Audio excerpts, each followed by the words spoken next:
تاسو خپل ځان معرفي. زما نوم دی جنرال ډون قاري صاحب شهزاده سیف الملوک او زه د شاهي خاندان افغانستان یم، د امام صاحب اولاد یم، د غازي امان الله خان، د احمدشاه ابدالي او د سردار محمد داود خان شهید اولاد. کله له کرکټ سره مینه پیدا شوه؟ کرکټ ما 1980 نه شروع کړی. لومړنی د افغانستان کلاړي یم او لومړنی سوپر سټار او اولمپیک چیمپیون یم او هم د ننګرهار همیشهبار د اکاډمیانو چیرمین یم. په کرکټ کې بیټسمین یې، بالر یې، آلراونډر یم. آلراونډر یې.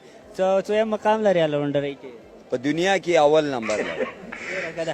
دلته لوبې ته راغلي یاست، د کومې لوبډلې مینوال یاستئ؟ ماشاءالله ټولو نه مخکې د بوس ډیفینډر او ورپسې سپین غر پړانګان، ورپسې ډریګن. نو د بوس په بدې په دې نه یې خوښ شوی چې هغه د ټولو نه مخکې دی او ډېرې لوبې یې ګټلې دي؟ محترم ډېره مننه، ډېر ښایسته سوال دی کړی. بوس ډیفینډر ډېر بهترین ټیم دی. دویم زمونږ پکې خپلوان دي لکه سمیع الله شینواری او نور کسان. دویم د امارت اسلامیه د مجاهدینو لخوا نه سپانسر شوی که نه؟ و دا ټول لوبغاړي ما روزلي دي او 22 کاله مخکې ای سی بي افغانستان هم ما جوړ کړی.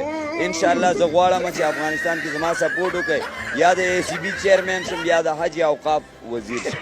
لوبغاړی د خوښې لوبغاړی څوک دی؟ ټولو نه خوښې لوبغاړي مې چې دي سمیع الله شینواری، شاپور زدران، راشد خان او همچنان ټول لوبغاړي خوښوم. دوی دې ولې انتخاب کړي دي؟ لوبغاړي خو ډېر دي. ماشاءالله ټولو لوبغاړو ته دعاګانې کوم، ټولو ته ټریننګ هم ورکوم چې افغانستان کې نمبر 1 پوزیشن ولري. او اوسنۍ کلاړیانو کې افغانستان ټیم کې نجات خان مې خوښ شو چې ډیبو میچ کې اوله وکټ اول بال باندې واو. ته وایې کومنټري هم شي کولی په انګلیسي اردو، کولی شي چې د مینوال ته یو څو ثانیې کومنټري وکړي؟ Assalamu alaikum wa rahmatullahi wa barakatuh. Good morning. I am Mr. Jana Prince King, number 1. And you watching yesterday Etisalat Defani cricket tournament. You most welcome. It's my dear multimedia, social media. You most welcome ACB, ACB combination. You most welcome total crowd. You most welcome. It's my dear superstar. Superstar.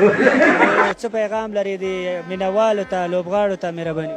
لوبغاړو او مینوالو نه مې درخواست دی چې پکتیا کې زلزله وشوله، 100 میلیونه ډالر مونږ د ننګرهار نه کومک ولېږلو. اوس په ننګرهار کې سیلاب راغلی، برای مهرباني باید چې ټول افغانستان زمونږ ننګرهاریانو کومک وکړي.